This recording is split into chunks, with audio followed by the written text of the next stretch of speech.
خواهرم یکم نگاه کنید، شوهر شما به وای زنش چی کار میکند چی کار نمیکند اصلا به شما چی؟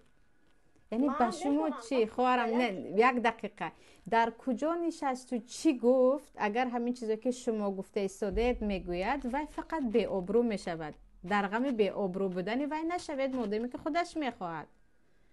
یعنی زنها خر به شما چی ضرر میرساند؟ هیچ چی ضررش نه. تصور کنید و ضررش به خودش است.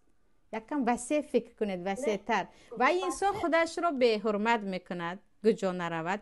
یگان کس نمیگوید که شما رو گرفته این بیچاره هست و این آدم به آبرو نمیگوید، یک بیناموس است که در همه جا این گپ رو میگوید. همین.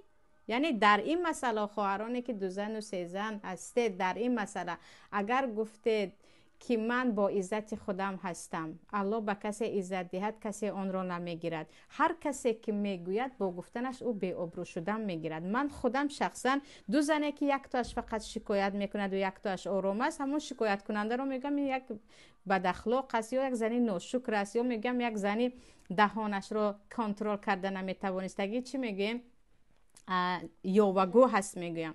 شما در این مسئله الحمدلله در درس های تفسیر هستید، خیلی که میدونم اهل علم هستید، یعنی علم رو دوست میدارید، پروا نکنید.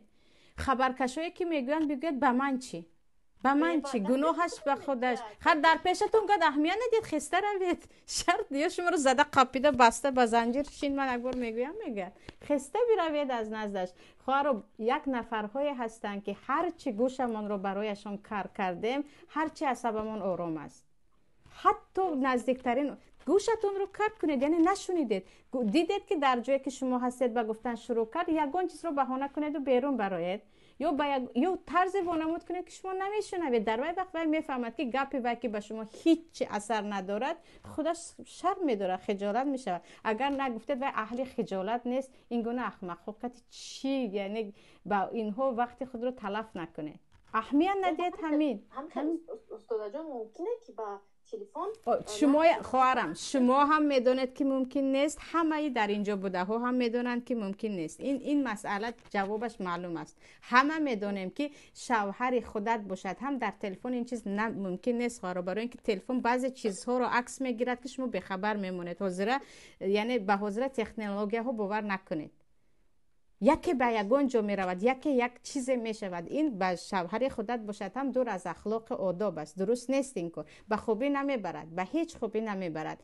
این مسئله اتفاق همه این رو می دونن. اما من همچون به خودتان گفته ایستادم که شما به همین چیز اهمیت ندهید، گوشتون رو کار کنید، به گفت خودمون تغافل و بگرنگی زنید، می بینید که مسئله حل است. به من چی بگید؟ به من چی؟